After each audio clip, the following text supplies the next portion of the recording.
The villains in the Mario and Luigi games are genuinely some of the most well-written and memorable characters in the series. They make each game's story both unique and really interesting as you progress. But despite all of them being great, Antasma has kind of a mixed reputation. Some love him and think he's the best, some think he's the absolute worst, and others, meh, he's just in the middle. So I thought, why not make a video discussing what makes him good and what makes him bad and come up with a conclusion to whether he's a good villain or a disappointing one.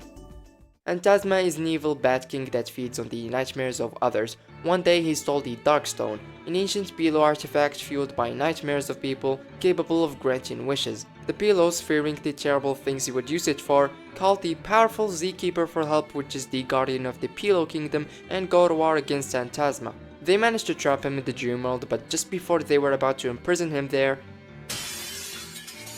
Antasma breaks the Darkstone, causing dozens of chunks to rain all over the kingdom, turning all of the pillows into stones. God damn.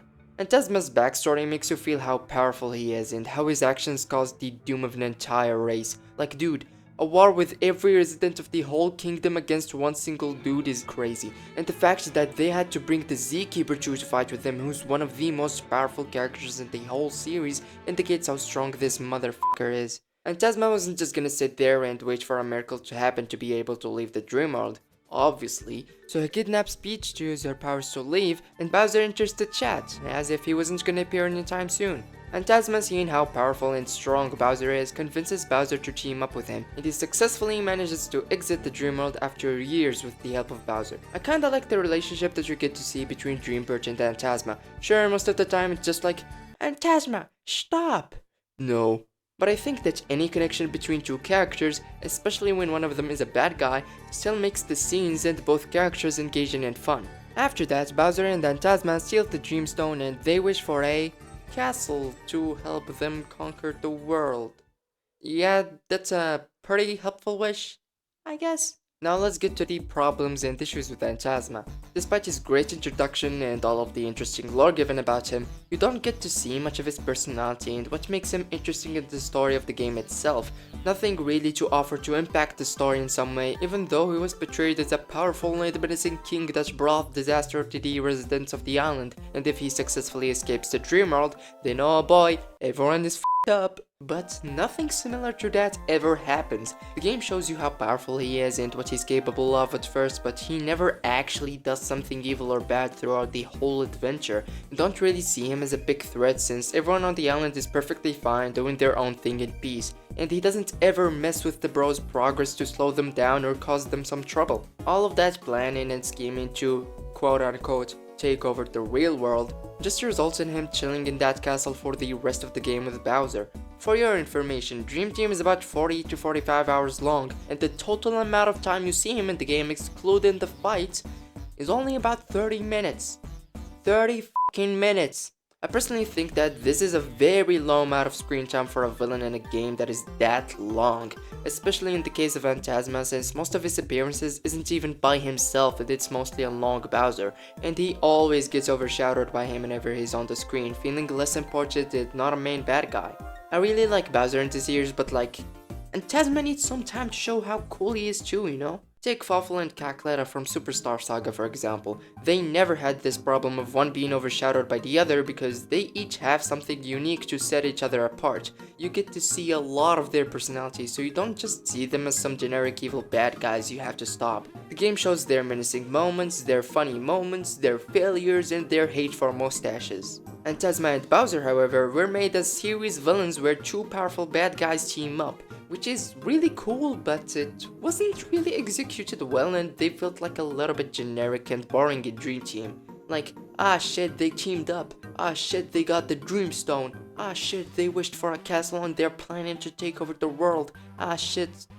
Wait a minute, they're breaking up? Not gonna lie, that betrayal from Bowser was really unexpected, but it was really interesting and I really liked it. And I kinda feel bad for the poor guy, because Bowser betrayed Antasma only because he thought he was being used by him, just like the many other bad guys who betrayed him in the past. But Antasma probably never thought of betraying Bowser in the first place. He just wanted a real mutual partnership with someone, a friend, but ended up being betrayed only because of his partner's paranoia. After that very harsh breakup, we finally get to fight Antasma, and I gotta say, The battle against him is really fun and creative, and it's one of the best bosses in the whole game in my opinion. It didn't feel really climactic, but it was still a really cool fight, and hey, it's better than the Dark Star. Antasma has gotta be the second best designed villain in the whole series. He looks so cool and menacing, and it really fits his nightmare and vampire theme. The boss fight is the only part where the game actually shows us his actual true powers and a little bit of his personality through his attacks. He's tricky and clever and truly haunts you just like a nightmare and a vampire. And it's kind of a shame because why the hell didn't they show us more stuff like this from him before the end of the game? Like, I don't get it. That should have made him so much more engaging and interesting. He also can steal Dreamy Luigi from you, which kinda emphasizes his connection with Luigi that the game shows only a little bit of and indirectly. It was in Luigi's nightmare in the beginning, and Luigi has dreamy powers just like Antasma. I think it would have been really cool if Luigi and Antasma had a direct relationship in the story, like some sort of enemies or rivals just like Bowser and Mario in the games. I swear to God, if that was actually in the story, it would have made Antasma really interesting and Luigi even cooler. Antasma's disappointment comes from how much potential he could have had to be a distinct villain and one of, if not the best villain in the series. He had a lot of ingredients that would have made him stand out from the others, but was ultimately done dirty and turned into a villain that couldn't step away from Bowser's shadow or be independent.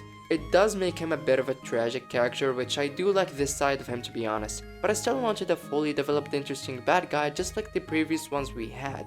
Of course, whether he is underrated or straight up bad depends on how you see him. A lot of you didn't really find him to be disappointing, which surprised me a little bit, but I still understood why you thought he was pretty cool and liked him. Because while he isn't a well-written villain compared to the previous ones we had, the positives he offers to the table are still really unique and cool. He's not the best, but certainly not the worst either. If his relationship with the Pillows, or specifically Dreambird, was explored a little more and was deeper, or that he had more screen time where we would meet him causing some chaos on his own here and there, would have made him a really good character that I wouldn't complain about, or even make this video in the first place. Just some things that are small, but still significant enough to make him engaging like the other villains we had. And I wish he was given more time to shine and have more impact on the plot of Dream Team.